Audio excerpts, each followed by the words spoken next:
If Elon decides to go all in on Bitcoin and make it a part of his, core political ideology and his project, that will have political effects. Because I could see Trump just kind of reactively polarized against Bitcoin if Elon now becomes so pro. There's all sorts of personality dynamics here, but Bitcoin is for everyone, right? So it'll be for Elon. Welcome back to the Bitcoin Policy Hour. I think we're now in the double digits, which is exciting, and met some folks at the Policy Summit who have been listening. So glad to know there are listeners of this show, and we're not just talking to the void. But as always, I'm Zack Cohen, associate with the Bitcoin Policy Institute, joined each week by Matthew Pines, BPI's executive director, and Zack Shapiro, BPI's head of policy. And we got a longer list this week than we usually do. So I'm going to have to ask you guys to keep it shorter than we normally do, which might be an impossible request, but we'll see how you do. Okay, first topic for this week, and this sort of bleeds a little bit into news from last week, which was about 80,000 Bitcoin moving during the July 4th kind of weekend festivities. And there was some speculation that the timing was weird, and we'll not weigh in on that particular detail of it. But we did want to talk about, the details of, older entropy with Bitcoin wallets, what the reality is of the situation, and maybe cut through a little bit of the noise here. So Pines, you want to let us know kind of what happened in short detail, and then why this is worth talking about on the show? Yeah, I mean, what's known is just basically 8 transactions totaling 80,000 Bitcoin moved from, early era addresses to new addresses. That's basically what's known, right? And we can, maybe try to do some sleuthing on that. People have sort of tried to analyze a bit more detail who might be in possession of that, an early miner, maybe an early OG, et cetera, et cetera. I think the policy relevant conversation that I find more kind of interesting that sort of emerges from that particular episode is just the movement of early addresses is a thing that implicates lots of other larger policy questions that are going to become increasingly relevant, right? And so we can kind of dig into those. But essentially, anytime you see some of those early wallets move, it immediately triggers this sort of speculation. Was this a quantum attack? Is this an early OG who's preparing to move and dump a huge amount of coins on the market? And so that has market implications. Is it some early compromise? Is it a compromise of vulnerable keys that were generated by weak, say, pseudo-random number generators that were in some of the early miner and wallet software?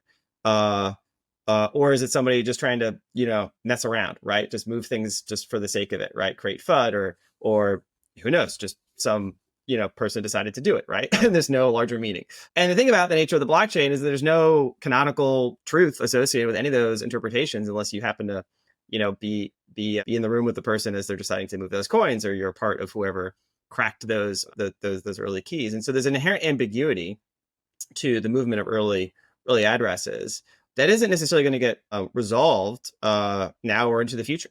Right. And so this is the first episode, not the last of this size. Right. I think it was the largest sort of coin days destroyed in Bitcoin's history. So it was significant in that scale.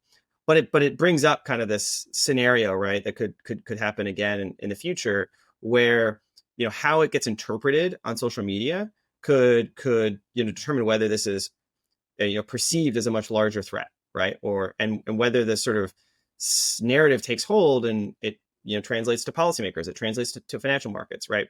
And so it can quickly go from being kind of like a interesting thing popping up on your feed to being like a question that, important people are going to ask. And there's an interesting, challenge there, right? Which is, well, how do you actually determine why and how some of those coins moved? And then there's a larger question, which Zack, I'm sure, wants to get into, which is just the nature of these dormant addresses in our legal system, right? In terms of abandoned property, et cetera. So yeah, that's kind of my framing of it. But I think Zack has an interesting angle that I hadn't really thought about as much until it came up. Sure. So I think maybe let's zoom out and think, all right, what are the sort of universe of possibilities of what could have happened? It's possible that this is a hoax and the person who originally mined or acquired those Bitcoin are moving them and pretending that they no longer have position to spook people or, to start conversation. At the other end of the spectrum, it's conceivable, I suppose, that it would probably have to be a nation state is way ahead on quantum of where we think they are. And, Q-Day has arrived. That seems pretty unlikely at this point. And then there's a number of explanations in between where someone who is not the original owner of those coins came to be in possession of those coins, not through a quantum attack on Bitcoin itself. So we talked about entropy before. What that would mean is the sort of randomness you insert in order to create private keys wasn't really robust in the early days of Bitcoin. If those of you who use cold cards, there's a feature where you can roll dice again and again, and that's a pretty robust way of creating a random seed phrase. Similarly, with certain devices, you can take a picture, like a random photo, and it uses the pixels in the photo for entropy, and that's pretty good. But maybe there just wasn't a good random number generator associated with early addresses. That could create real systemic risk. And so maybe someone used a heuristic that guessed enough times that you got a not sufficiently random private key that you're able to guess. Or it could be a physical device. It could be someone's laptop in a landfill somewhere that someone found, and that had the private keys on the laptop. In those cases, it raises this sort of interesting tension between possession and ownership. So there's a lot of talk in Bitcoin about not your keys, not your coins, and there's wisdom in that metaphorically for why you should take your Bitcoin off exchanges, because at the end of the day, if an exchange or counterparty loses your Bitcoin, you have limited recourse to get them back. And so that's a good rule of thumb, but it's not literally legally true. You can own coins that you're not in possession of, right? You can have legal title to Bitcoin that someone else is holding. And conversely, you can have possession of Bitcoin that doesn't legally belong to you. And that comes up in this scenario because it seems like, assuming that someone did get access to these coins, they, in some of the I think the op return data, they posted a notice saying, hey, we've taken possession of these coins. If you're the rightful owner, reach out to this law firm. And if not, we're going to treat these coins as abandoned, using either sort of legal doctrines of abandoned property or adverse possession, where if you sort of, the old legal words are open and notorious. If you occupy someone's property for enough time and you're open about it and you're like, hey, I'm here, and they don't stop you, eventually it becomes your property. And so it could be seen that this statement is trying to sort of what's called perfect a legal claim over the coins. But when we think about sort of the future of Bitcoin, and maybe we'll get to this topic later in this episode with sort of network states, there's a really sort of difficult distinction between looking at Bitcoin, the endogenous system, which has rules that in some ways look like legal rules, but really are more like physical laws, right? Like, or mathematical laws, where like, it is just good scientific evidence that someone has possession of a coin if they can sign the keys. That is different than how the law will treat Bitcoin. And the tension here is that the purpose of Bitcoin is that it has these more scientific like properties or mathematical like properties that can't be subjected to government laws. You can have a statute saying Bitcoin needs to change to proof of stake. Good luck enforcing that, right? That's not going to happen with a decentralized asset. The government doesn't have that power, but the government does get to make the laws qua the law. When we get into sort of like future topics like quantum, if someone in the future does hack old coins using quantum, do they legally own those coins? Should we conceptually think of them owning those coins? I hear a lot of argument from Bitcoiners on this topic that, like, of course we have to leave the quantum, hackable coins as a bounty for the quantum hacker, because the sacred rule in Bitcoin is if it's your keys, then it's your coins. But there are a lot of circumstances where we actually don't think about it that way. At least we don't think about it that way in the law. And, if someone stole your Bitcoin from you, right, they broke into your house or they did a wrench attack, I would think even outside of the sort of legal question there, in ordinary parlance, we would still think they stole your Bitcoin. And so the sort of separation of these concepts of ownership and control are important. And I think we want to not reflexively lean too hard into only looking at Bitcoin, the endogenous system, when we think about these questions, even if one of the important features of Bitcoin is that you always do have recourse to the endogenous system when there's ambiguity. Yeah, I mean, it's just one last point. Like, inherently it's a bearer asset, right? But it's a bearer asset that exists in a sense only because you can sign transactions on a global permissionless ledger. It's different than gold in that respect, right? In the sense that, unless the individual transaction is being verified as you exchange the gold bars, right? That verification happens in the exact same transaction, right? When you're exchanging the Bitcoin, right? And so there's kind of this joint function that takes place whenever you spend a UTXO. And that sort of technical feature of Bitcoin doesn't quite line up with the way that, as Zack said, kind of how we interpret a sort of legal title, right? And when an exchange of ownership takes place is a legal definition, that is like inscribed in a certain set of practices and norms and laws in our Western system.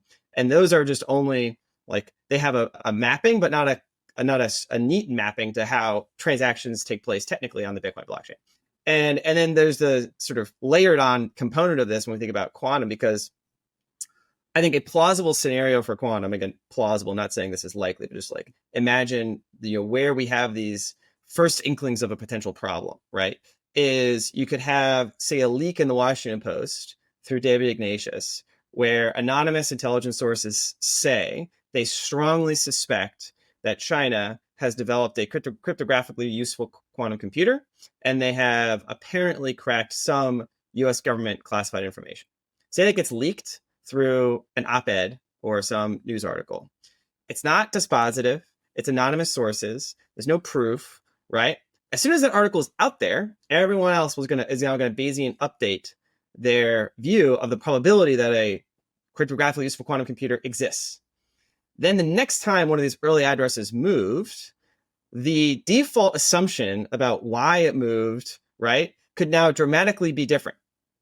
And we will not get like first person, confirmation that yes, someone's about to hack Bitcoin. But all that it takes is people to reprice in the future probability of such an attack for that to have market moving effects and trigger, a potential crisis in governance, et cetera, right?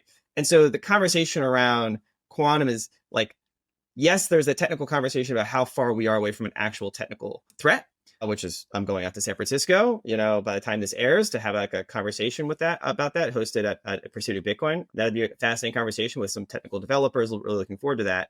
But there's like a meta level conversation around how the market, the community will iteratively adjust their probability of the perception of the threat. And you'll have a combination of speculation on the threat side, the technical development side on quantum computers, and then anything that looks like a potential quantum attack will be reinterpreted very differently.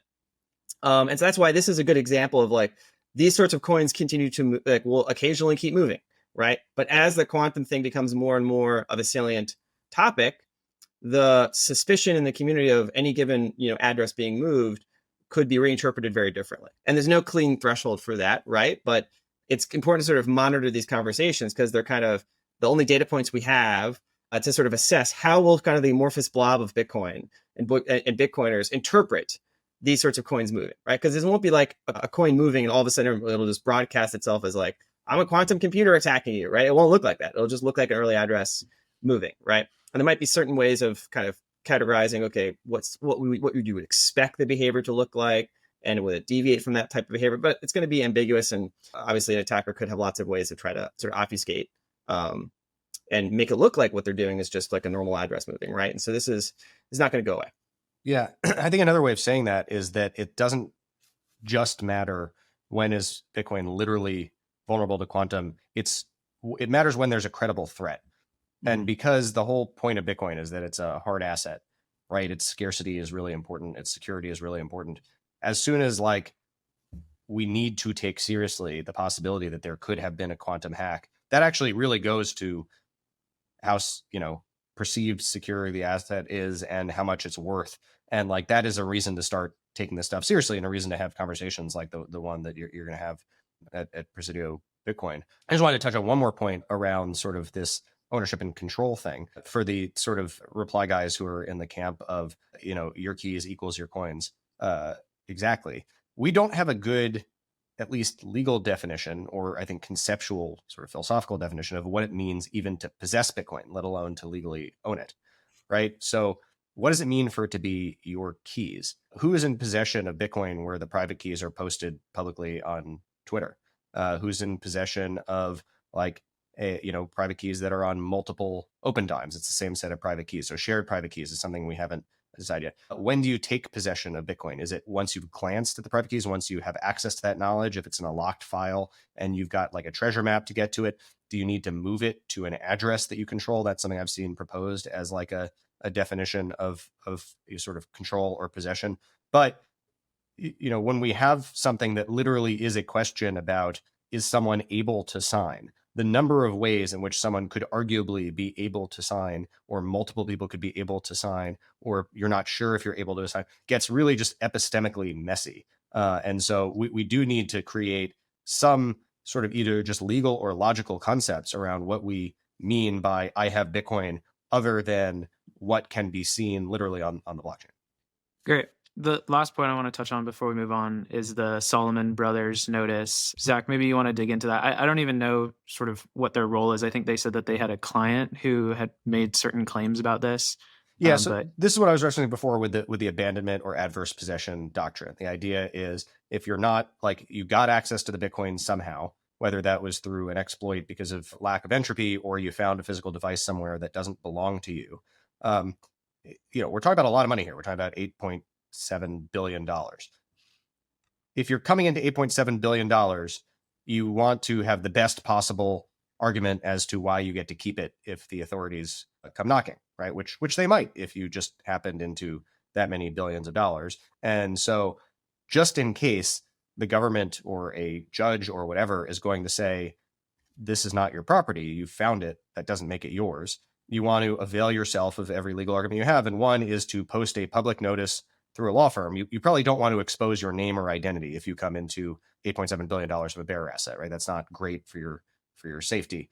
But going through a law firm that is going to keep your confidentiality, to put a notice on the internet that is going to be seen as widely as possible, to say, if you're the owner of these Bitcoin, you have X amount of time, I think it was 90 days or whatever, to sign using your keys or reach out anonymously or whatever to the law firm, and then we will return the property, gives you a stronger legal argument under various theories. The sort of two biggest ones being abandonment. I guess there's a similar escheatment, which is more the government taking assets, and then adverse possession, which is what are known as squatters' rights.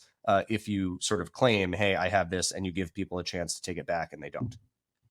Yeah, there was an interesting note in there that basically said, we're not trying to take your coins, right? There's no intent here to take the coins. It's if you want to claim them, we need to know that. So I thought that was just an interesting kind of nuance. Well, and there's one point, I don't know if it's a real, this whole thing could be a hoax, right? But it does point at this. We talked about the quantum stuff, but this idea of like weak pseudo random number generators is a real thing that affects some, small but not insignificant number of early wallet addresses. And if there are people out there that know that, right, they're incentivized to sort of, again, try to brute force some of those keys. And there are potentially white hats and black hats associated with those activities. And if you read that blog post, essentially it's putting forward the proposition that this client of theirs is operating as a white hat and essentially wants to take possession of all these vulnerable keys before they get taken by some black hat. And essentially wants to give anyone that could have exposure to that vulnerability the chance to kind of reclaim their keys, and now in a safe form, right? Which is an interesting kind of, again, white hat, if it's real, like white hat kind of public good that I believe is like a real thing that could exist, right? Like those keys, I think, are vulnerable to certain forms of brute force attacks. People might have the incentives to do that. And I think it is a risk to Bitcoin in a sense, not like overall risk, but it's a risk to the market perception. Because again, it will be interpreted in a variety of lenses, and it could be spun up in into a massive thing if it's not properly addressed. And there's a larger question of if a bad actor were to say take $10 billion worth of Bitcoin, that's a lot of money. The U.S. government would be not so happy about now being in the possession of a bad actor, right? So say it was North Korea that was known or was tracked down to have to gain possession of $10 billion or more of Bitcoin through just a kind of a brute force attack. Well, now there could be new policy questions that we would have to think about. Okay, is the government basically now going to say, sorry, pools, you're not allowed to incorporate a transaction from any of these addresses, right? And now you get into this whole new ball of wax about, how would they try to inflate OFAC censorship, right? And obviously we had Krem Warpke and Josh Hendrickson just had a great paper that we published a few days ago on this idea of sort of mining pool censorship and exactly how that, doesn't quite make sense. But if the government thinks it is, it's a potential risk here. So this is where you kind of go from this, pretty niche issue to then you zoom out and you realize there are these fundamental questions that exist in the relationship between Bitcoin as this novel technical system that are going to collide with the national security prerogatives of the government, as well as with kind of the traditional doctrines of law. So it's almost as if it would be helpful to have people with expertise in regulation and geopolitics and how policy is made. So someone should start a think tank for that. It seems like and maybe a podcast too. I don't know. We're going to make it, guys. We've got Pines on the case. All right. The next topic is, so we talked about the big, beautiful bill last week. There was obviously kind of a scuffle in the aftermath of that, I think primarily between Elon and Trump. I was listening to the All In podcast earlier this week, and they were talking about, MAGA and big tech and the sort of fracturing that's happening there. But the sort of consensus there was that eventually those two would come back together. And I guess the question here, and maybe y'all don't want to weigh in on that, maybe you do, but the real question that I think is more relevant for us here is that Elon and the sort of so-called America Party and the connection between those two is maybe still slightly unclear, was sort of signaling positively for Bitcoin. Elon has obviously had a storied past.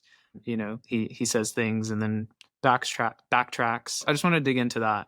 I know there's a lot to unpack here, but I'm just kind of curious, like what Elon's signaling for Bitcoin might mean and how that plays into the larger kind of MAGA versus America Party versus, big tech, et cetera, sort of scuffle going on. I mean, my high level take is that, I think I had maybe a tongue-in-cheek post about this, is like, Trump likes Bitcoin, obviously. Steve Bannon also likes Bitcoin. Elon Musk likes Bitcoin. But also on the other side of the aisle, you have Richard Torres likes Bitcoin. Ro Khanna likes Bitcoin. Josh Gottheimer now likes Bitcoin. So like, if you zoom really far out, there's a story you could tell where Bitcoin is kind of this unifier, right? Where any particular part of the political system can kind of, it's like a Rorschach test. They can kind of see the part of Bitcoin that they like, that sort of has an affinity with their particular ideological view, whether it's sort of tech forward, decentralized, a kind of breaking down the old institutional systems as kind of the Elon style thing, whether it's the like, hard asset, gold buggery kind of, remix through kind of the new sort of national populist lens, which is sort of the Bannon lens. I think Trump, it's a bit more just like, sort of political self-interest. Like Bitcoiners will raise money for me, they'll vote for me. So I like Bitcoin. And then on the left, you've got, again, kind of a similar, affinity for Bitcoin, but from a very different lens, right? Financial inclusion, this idea that this is a challenge to concentrations of capital that traditionally in the progressive mindset have been the adversaries of social liberalism, as well as a project to enforce sort of freedom and democracy around the world. So there's zooming out, right? There's a theory of the case that you could pitch that Bitcoin kind of is a unifier of these different camps that are fighting over lots of other different stuff, right? Whether it's immigration reform, whether it's tax and spending policies, and that Bitcoin essentially, it just kind of like is a honey badger that just kind of doesn't care, right? And so that is a useful potential function that Bitcoin could serve. I think right now, though, there's a risk that it could be used as a cudgel by one side against the other side, right? Just as a political reaction. That's my top level take. Yeah, I don't think this should be surprising. I mean, Bitcoin is a technology. It's a very useful technology. It's like gold that you can email. It's one that's very well suited for the time we're in, where it looks like we have all sorts of issues with the monetary system. And just like, with AI, right? If you're on the far sort of communistic left and you're like, wow, AI can be really helpful in, running a top-down administrative state where we can have abundance for the workers, or, a far right dictatorship where you want to do a surveillance state, or a hyper-capitalist libertarian society where this will allow all sorts of incredible new businesses run by solo entrepreneurs, or, the sort of pro-democracy institutional left where it's like, well, we can have AI fact checkers, or the, chaos monkeys who want to do it's just a technology. And so like, why wouldn't you embrace new technology that allows you to do good things? And so I just similarly, Bitcoin, which is just a better form of money, we should expect that all sorts of different people with different ideological agendas will find a useful tool useful. If you survey the landscape of like crypto in generally, right, you can see like what people might think about it and what they think they want to get out of it. And at the top of the scale, you have CBDCs, and that's like Europe and China. They want control. They want to sort of ensure that they can sort of maintain the integrity of their political and economic system. You then have, say, stablecoins, which are kind of a relaxation of control, but a little bit, that the US is sort of moving in this direction of, okay, we want to leverage these open networks, but in order to basically get more demand for our debt and essentially extraterritorialize our financial regulations around the world and effectively use it as a tool of digital economic statecraft. So that's like that's like the Besant, crew, the Treasury, that's why they see stablecoins as valuable. Then you have like the crypto complex, which is essentially get rich, right? Basically, right? That's like it's a pure financial motive, mostly driven by, the investor class that wants to build new technologies, but it's like, oh, they see the upside of these projects being 10, 50, 100x's, right? And then I come down to Bitcoin. What do you get out of Bitcoin? Again, there's a financial upside, right? That's kind of part of the number go up technology, but it's also like it's much more freedom. It's like, I want freedom. I want to build a technology stack based off of a set of primitives that the core sort of motivational focus is freedom. And so I've been really encouraged to see what Jack Dorsey's like vibe coding up, right? He's like obviously one of the OG Bitcoiners, and he's just like cranking out like peer-to-peer encrypted messaging, like really cool kind of, pieces of tech now that are kind of built on that ethos, right? And so these are all phenomena happening in parallel, and the political system is sort of selectively, extracting out of this technology the pieces that they think are going to be most useful for them institutionally or personally. But the technology is still doing its thing, right? And so I think Elon is this characteristic kind of chaos agent where he tends to kind of airdrop into to topics and hijack them for his own purposes, unfortunately. So it is something to be wary of, because he's got other objectives and agendas. But Bitcoin is for everyone, right? So it'll be for Elon.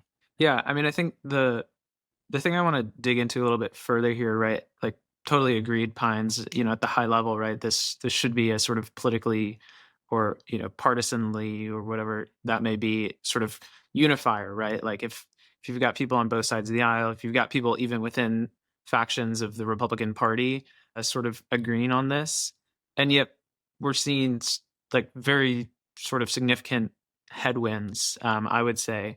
As much as we've had tailwinds over the past 6 months, significant headwinds to sort of achieving the next steps in the Bitcoin policy sort of stadium. And so what I'm trying to understand is, okay, if this is unifying, like, why does, Grant McCarty, who's the closest to, the Bitcoin Act on our team, give it like, a narrow sort of 2-digit % chance of getting through?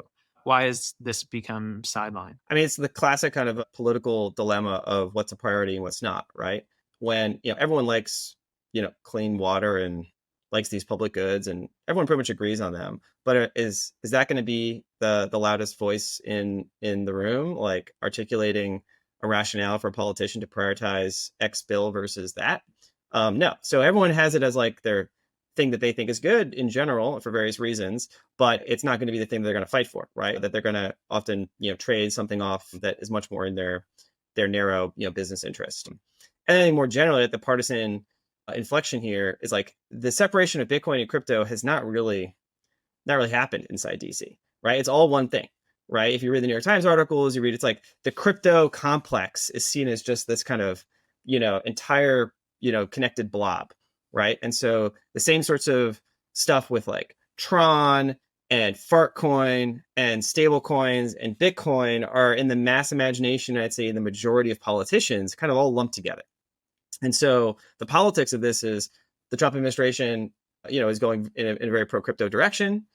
They have an opposition party that wants to regain the House, and they're going to want to point at the president's personal involvement in crypto as a reason to sort of stymie his agenda. And that's just like the naked politics of where we are. And so you can have like the highfalutin kind of philosophical agreement that this is good technology, but like DC doesn't work on like highfalutin principles. Yeah, so, it's almost like not contentious enough, right? Yeah, and that's where we are. And so I think, the industry more broadly, right, is focused on getting their priorities across the finish line, like the Genius Act, which, by the time this airs could, basically already be signed. We'll see in the next week or so. And then they want to get clarity, to the president's desk as quickly as they can, and line up some votes, over the summer, potentially into the fall. And so that's their main priorities, right? So the concept of something doing specific for Bitcoin isn't the first priority of even the vast majority of folks in digital assets, industry, because Bitcoin is a leaderless, open source, decentralized system. That's its nature. So it doesn't have lobbyists that are being like, do special things for me, and it doesn't need those things, right? But I think we're making the case for the U.S. government's perspective, like the U.S. government needs the Bitcoin more than Bitcoin needs the U.S. government, right? That's kind of the whole thing. Is whereas for the rest of the digital assets industry, they need these bills to be passed more than the government needs those bills to be passed, right? So it's kind of an inversion of the political logic that is motivating this legislative activity. Bitcoin will be just fine, right, without the U.S. government, stamping a nice thumbs up on it, right? Our perspective is the U.S. government should get aligned with Bitcoin for its own strategic national security interests, right, and its own values interests in a world that's going to be competitive and potentially drawn into more controlled and surveilled systems. Yeah, no, that's a great point to underscore. To tie a bow on this, Pines, I want your quick reaction here. So, does Elon signaling positively for Bitcoin as someone who's sort of sitting in significant political influence, or maybe less so than it used to be, but if he's going to throw $1 billion around in the 2026 midterms, like, does that have any impact, or are we still in the place that we were before? Short answer is yes. Obviously, yes. If Elon decides to go all in on Bitcoin and make it a part of his core political ideology in his project, that will have political effects. Because I could see Trump just kind of reactively polarized against Bitcoin if Elon now becomes so pro. Like, there's all sorts of personality dynamics here that aren't going to be at the object level of policy. It's going to be just, okay, this is my enemy's thing now, so I'm going to try to spoil the party. I don't think that's a material threat now, but you have to think in terms of scenarios. That would be one of them. Yep. Okay. Sweet. Zach, I want to go to you now. We saw some sort of additional scuffle. It seems like I'm using that word a lot today in context with El Salvador and Bukele and sanctions. And I think whoever was behind this, I think it was a bill, was also the person who was behind Senator Warren's Digital Asset Anti-Money Laundering Act. What exactly went down there, and who is this guy? I don't even know who he is. Yeah, my home state senator growing up, Chris Van Hollen, from the state of Maryland. So this was a bill that Van Hollen authored with a couple of co-sponsors who are Democrats. That is, it's a partisan bill, and it is aimed to do sanctions against and tariffs against El Salvador and sanctions against the Bukele administration in El Salvador. And it is mostly about human rights abuses having to do with the Trump administration shipping, deportees to prisons in El Salvador. But then there's this part of it that is just sort of, and we're assuming that Bukele is using Bitcoin and crypto for corruption and launching a whole probe into their use of Bitcoin. And it really just seems gratuitously anti-Bitcoin. Whatever you think about the politics of what's going on in El Salvador with, their human rights record, if you've been following El Salvador and Bitcoin, that just isn't what's going on. And so the question here is, do they sort of not understand what's going on, or is this part of an agenda? And with Chris Van Hollen, you can see it either way. I mean, I reached out to his staff a couple of years ago. He signed on to DAMLA.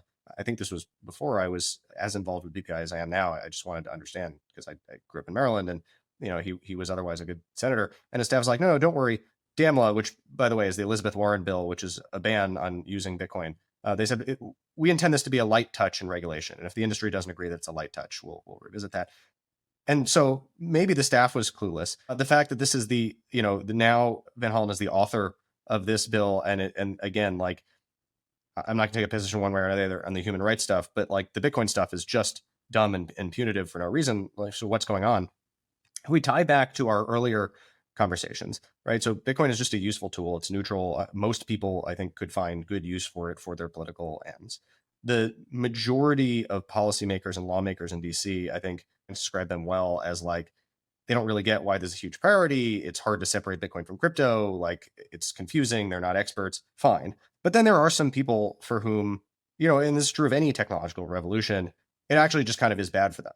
Maybe it's useful for other people, but net, technological progress just undermines what they're trying to do. And the group of people that is true about for Bitcoin are people who just reflexively feel like the state should have more and more control over really every domain of life and policy. And it should be a one-way ratchet. And there is a faction within the Democratic Party specifically that believes that, right? It's sort of led by Elizabeth Warren. This bill might be evidence that this is also true of Van Hollen, although I hope not.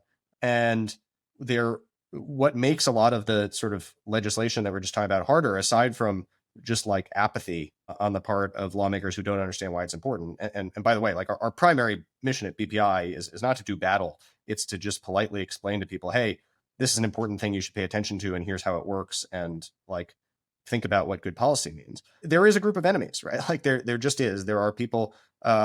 Elizabeth Warren understands Bitcoin perfectly well. She really gets it.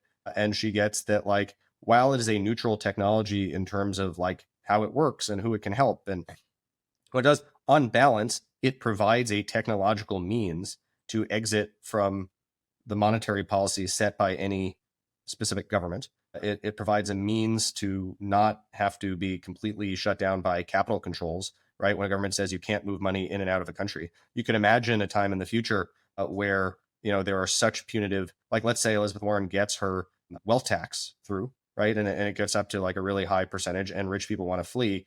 You'd much rather have, if you're Elizabeth Warren, rich people hold assets in brokerage accounts or real estate that can be seized or taxed more easily than them hold Bitcoin, because you just can't realistically enforce the same kind of exit tax on Bitcoin once you get to a certain level of confiscation. And so Bitcoin really is sort of pro freedom and pro civil liberties. And that is sort of one of the small ways in which like Bitcoin is kind of loaded in favor of one set of values as opposed to the other. Now, I would say that those are core American values, and the one-way ratchet for more and more state control. If you read the founding documents of the United States, right, you read the Declaration of Independence, you read the Constitution, specifically you read the Bill of Rights, the end of the Constitution, I would say the position in favor of the one-way ratchet of authoritarian control is specifically anti-American. But there are people in the government who feel that way, and those people are just going to be anti-Bitcoin, I think is what we're coming to see. Pines, you wanna weigh in on the human rights stuff? I mean, yeah, I think, you know, being anti-Bitcoin is being anti-American. I think that's what Zack said, right? And unfortunately, there are American politicians who, you know, want to preserve their privileges. And if that means abrogating the fundamental ethos of America's founding story, well, we're just not going to be friends. I'm sorry. So yeah, BPI wants to work and educate and advocate as much as we can across all the different political viewpoints, but there are just some that are just implacably opposed to a certain political vision. And this goes to like a larger, you know, the intersection of these philosophical debates or frictions has a material impact on like the geopolitical and policy dynamic that's playing out right now, right? If you think about stablecoins, like you're sort of seeing the visions play out. Like oftentimes it's like husbanded very close, like what are people's actual political and philosophical commitments? But when like systems change, when technologies challenge existing systems, like it kind of forces the powers that be to like be much more explicit in laying out like what they actually think. Right. And so you have like the European central bank effectively say like your deposits aren't yours. Right. We might just reserve the right to use them to support the strategic priorities and credit allocation that we think is in the strategic interest of our political entity. Their view of stablecoins is the same thing. Right. Like that central bank money is this kind of holy monopoly that they have. Right. And that private money is that you can hear them kind of like, you know, they sort of sneer when they even say the word, right? And they have that central bank money is the foundation of the monetary system. Then you have commercial bank money, which only exists, right, because the central bank agrees to maintain it at par and preserve the singleness of money. And that singleness question is kind of what is being challenged in a certain sense with the Genius Act, right? We're essentially going to ratify the creation of dollar IOUs on these crypto rails, and there's an implicit backing, right, by the virtue of the regulatory requirement that they hold, short-dated treasury bills. But there's this interesting question of like, what will be like the recognition of dollar-based stablecoins issued in another jurisdiction, right? So the Genius Act has basically said there's a mirror test, we'll accept those. And importantly, in the Genius Act, it gives token holders essentially privilege over anyone else in kind of the equity and debt stack, right? So they have like first lien on those entities in bankruptcy. That's not the case with MiCA, which is the European digital asset regulation. Sorry, one piece of minutia here. It's not first claim on all of the assets. It's specifically on the collateral for the stablecoins. So if if that is mismanaged, then you might be out of luck. I mean, they would have broken the law, but you might be out of luck as a token holder. This is actually the only reason I'm interjecting here is because this is a big argument that people have claimed that actually you have a first lien on everything, and why are the crypto people jumping to the front of the line? And in fact, that's not true. It's just like we are just instituting full reserve requirements on stablecoins, and so therefore those assets need to be bankruptcy remote from the rest of the legal entity. Yes, but that's different than how Europe has it set up, right? And so if Europe were to issue, have dollar-based stablecoins,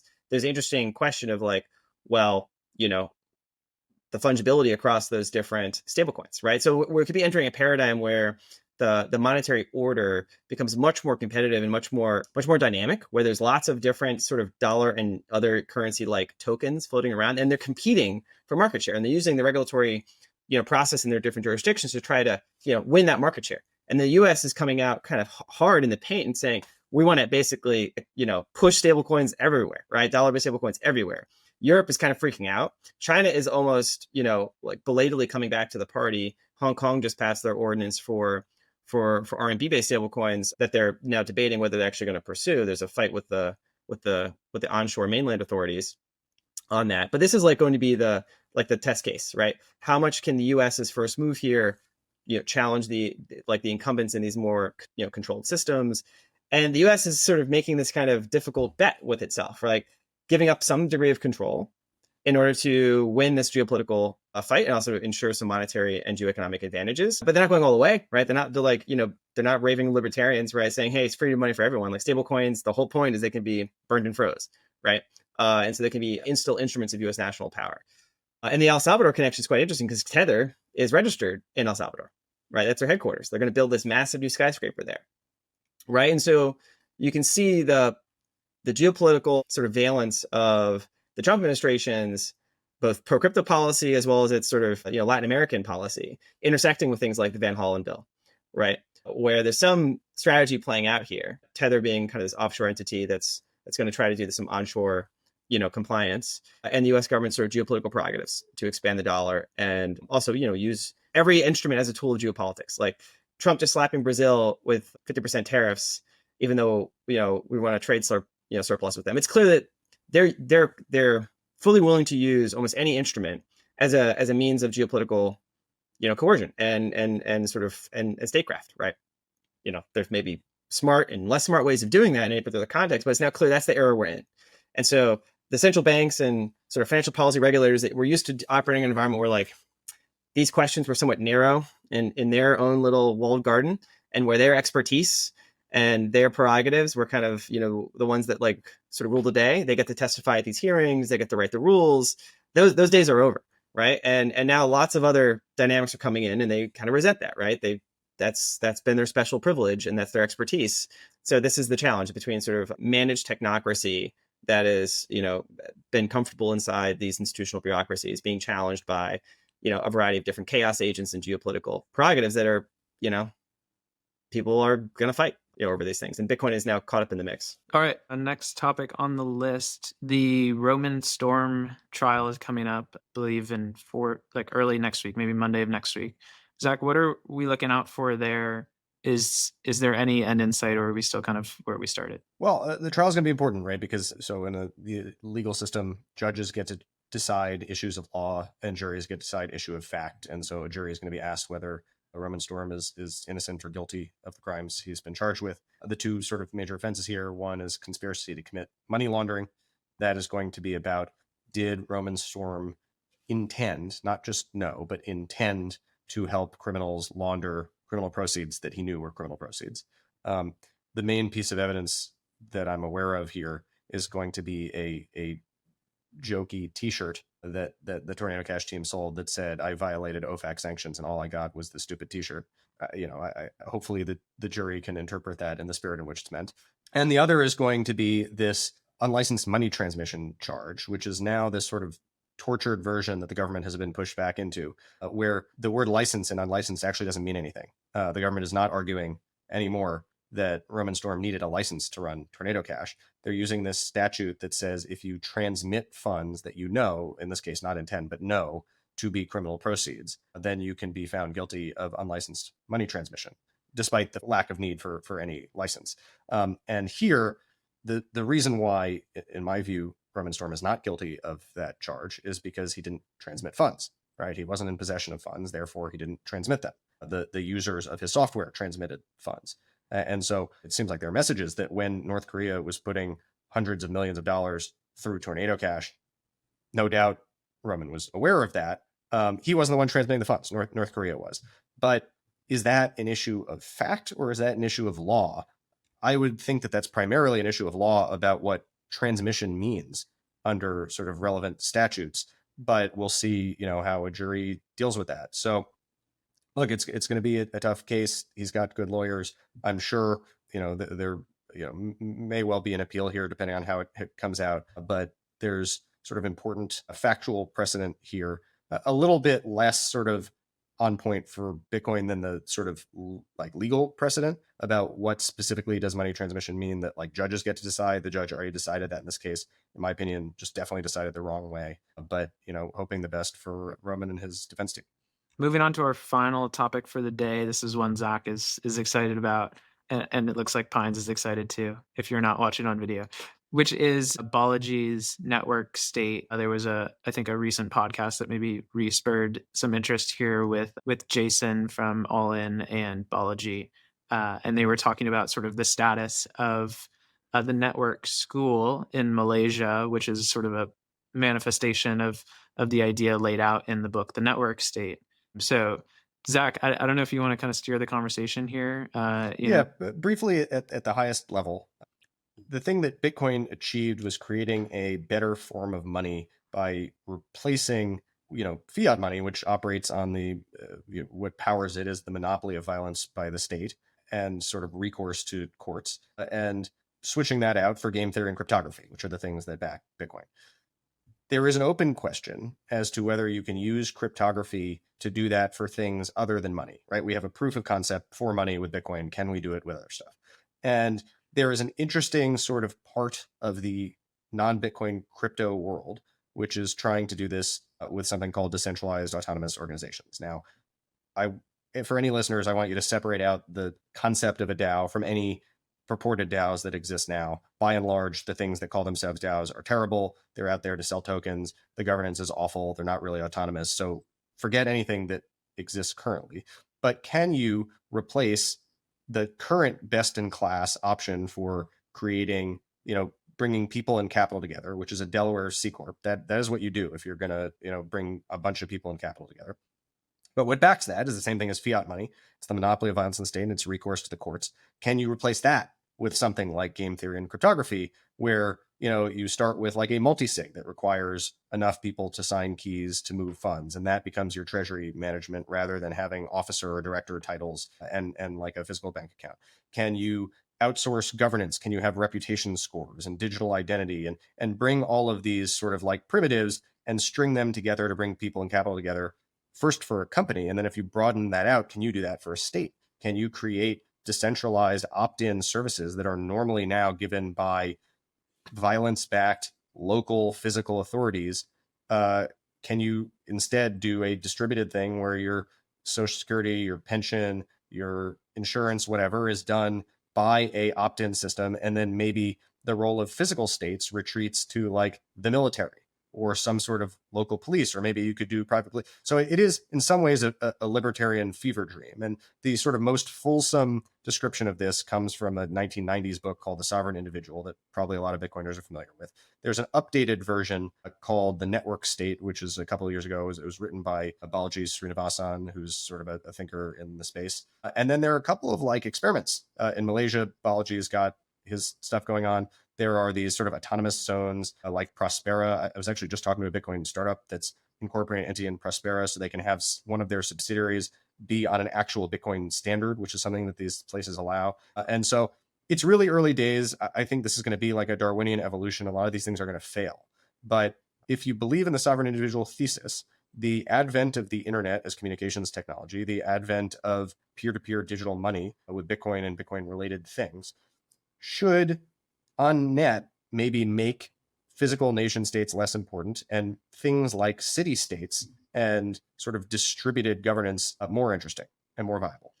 Yeah, my read of this is Balaji has kind of three interlocking theses. One is a technological thesis, which I think Zack just articulated, which is in the age of the internet and the age of peer-to-peer, self-organized systems like Bitcoin and then other maybe related self-organized, cryptographically mediated interactions, you can have new forms of institutional function that you previously, had to bundle in terms of like a large nation state. And can you sort of unbundle some of those functions and sort of automate them and not have the kinds of institutional bureaucracies and complexities associated with that? So that's like one thesis. He also has, I think, a sociological thesis, which is that humans are, self-organizing around new totems of identity and cultural affinity that are increasingly delaminated from their upbringing and their nation state and their religion and their local tribe or the local schools, et cetera, that their primary identity is a internet identity. And that the sociological thesis is that they want to physically co-locate with people that believe things like them. And so not only do they want to engage via a DAO, but they want to live in a kibbutz with people that think doing, social interactions via a DAO is a good thing, right? And they want to build more cool things via sort of decentralized technologies and embody this ethos as a political project that they want to self-associate, as an in-group. And then he has a third thesis, which is this geopolitical thesis, which is that, if you zoom out, the order is being challenged, and he sees the American imperium collapsing, and he sees, that being dangerous for a certain vision of liberal democracy in contest with this insurgent, potentially dominant CCP, authoritarian system. And that the internet, the sort of global, sort of amorphous, self-organizing blob of freedom-oriented people, need to kind of gather together in a network state to hold the line for freedom against sort of CCP authoritarianism, because they can't rely on America to be the sort of the bulwark for those values like they used to be. And so this is how I distill this idea down, is the technological thesis, the sociological thesis, the geopolitical thesis, then motivates him to believe that something like this sort of archipelago of network cities or network kibbutzes, right, have some legs. I think it's an interesting thesis. You could sort of try to attack each leg of the stool, but there's a internal coherence to it. And it will have to be experimentally validated, right? He's going to start small. He's got capital. I think it's going to be a fascinating experiment to sort of play out. And, I think it's also part of the vibe, right? Which is just this classic tension between institutional decay versus, institutional rebirth, right? And everyone, looks at their society with two different vantage points, where you have voice and exit, right? You can decide to use your voice in your existing system to change it from within. And you can elect new representatives, you can pass new laws, you can reform existing institutions to maybe catch up to what you think the state of the world requires. And so you understand that present institution is cooked, but you don't want to throw the baby out with the bathwater. You want to sort of restructure from the inside. You want to renovate the house, right? That's one option, is voice. And then there's exit. And Balaji has taken the exit, which is these institutions are totally cooked, right? We need to start from scratch, right? We need a fresh sheet of paper, a new foundation. We're going to lay the foundation on these basic cryptographic primitives, the ideology and the ethos of the internet, and we're going to rebuild a new stack of institutions based off of these new primitives, and that those are going to be the new institutions that are going to be required, to lead the vanguard and to win this vision for the future. And I don't think there's a right or wrong answer. I think I sometimes vacillate between voice and exit. And I think that's the ethos of Bitcoin and sort of the tension inside Bitcoin is early on in BPI's days, people were like, why are you starting a think tank? Why are you engaging with the government? If the government tries to attack me, I've got my keys. I've got a plane ticket. I'll be in El Salvador tomorrow. And good luck, government, trying to take my keys. That's the exit ethos, right? I think, it's good to have that backup plan, but I like where I live. I like building institutions and seeing society around me work. And so this is a matter of a mix of voice and exit, right? And so Balaji's kind of taken this exit idea.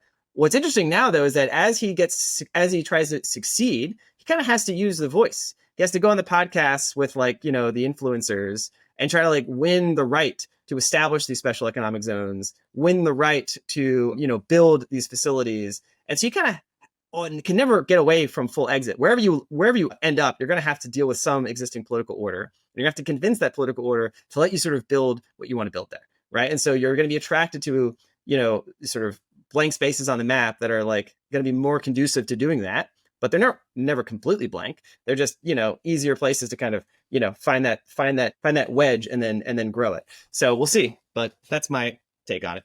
I think your last point is sort of centered on my recognition from that podcast, which was, there is the exit route, but then you're still sort of relying on, in this case, Malaysia, to say, oh, well, if you come to the network school, well, you can have a sort of pathway to a passport, right? And then that will unlock additional sort of travel benefits. But that's all sort of jurisdictionally important. And so that was the thing that struck me too. And I think that's probably more an indication that, we're somewhere along the way, right? Like we're not going to just reach the end right from the get-go, but that there are certain jurisdictions that maybe are more open to this. And then the other thing that I found really interesting, we're sort of like moving towards this, state. And when states like this pop up, like the network school, for example, that's sort of pushing the Overton window, much like we see with Bitcoin, right? Where if this thing sort of goes well, Pines, you were talking about this, there's sort of this testing phase. If this goes well, then maybe there's an indication that, oh, well, if other places try this, they'll have similar sort of economic benefits. And so the balance between exit and, voice to some extent are sort of complementary, right? If there is the exit alternative, which becomes increasingly sort of popular and destabilizes the sort of voice or existing institutions, that maybe the existing institutions catch up. And so that I think was an interesting angle too. And I think that was talked about in The Sovereign Individual. Yeah, I also think that people that don't have kids tend to feel like Mm-hmm. exit more viable option. So if Right. I bet if I were to survey the people that have joined up with, the school, they're probably single dudes, right? Like that's probably the dominant demographic, right? I doubt there's many people bringing their toddlers with them or their teenage kids that are applying for college, right? So there's a privilege to being young and have a lot of human capital and socially mobile, and you can go and self-organize. But I think to extrapolate from that demographic to like a new political and social ethos that's going to sweep over the world like some sort of digital Napoleon is a bit naive, right? I'm not sure Balaji has kids. I don't think he's married. So like there's a certain type of person. I mean, I have kids, I'm married, I'm living in the suburbs. Like the idea of exit to like some school in Malaysia is just like, oh yeah, have fun kids, right? Like there's a reality. Like, again, you have this characteristic curve where you become, as you get married, it's like, oh, I pay taxes, the kids go to schools, right? You become hyper local in your focus, right? And so I've learned, oh, my kids go to these local schools, there's a school board, right? Like I pay local property taxes. So like like you become much more grounded in your sense of where your voice is in your local political communities. And I think that's like, I think the thing that we're going to see interesting play out is the convergence of Bitcoiners with a certain approach to things, trying to self-organize inside these political communities, and then, remaking the systems around them, right? I think you've seen that. But there's a difference between that and like going into wilderness and building your citadel, right? With a Starlink terminal and, like your BitAxe, right? Like there's going to be an interesting, again, personality types differ, right? People have different lifestyles. I think it's great to have that diversity, but I think there's a certain type of person that extrapolates from their type of experience to like generalize to society, and then like does that exponential curve and says this is how society is going to be in 20 years, right? The Sovereign Individual was great in terms of like laying out a vision, but it was like, again, written by a bunch of young single bros, right? And we tend to occupy a narrow slice of the demographic view of things. Yeah, that's a good point. Zach, any final thoughts before we wrap up?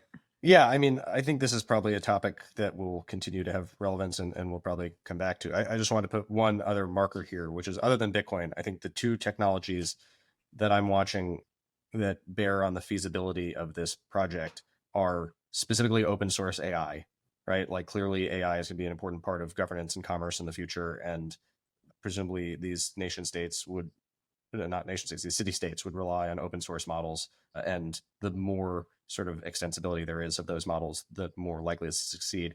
And then the other is going to be like drone warfare.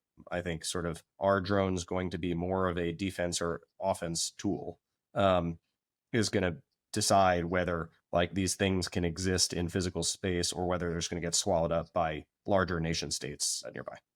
Yeah, I think we should do a whole podcast just on like the changing political order with these technologies. And that's like a full hour because yeah, there's a lot to unpack there. Cool. Well, maybe we'll do it next week. We'll see what's in the news cycle, but that's it for this week. We'll see y'all next week.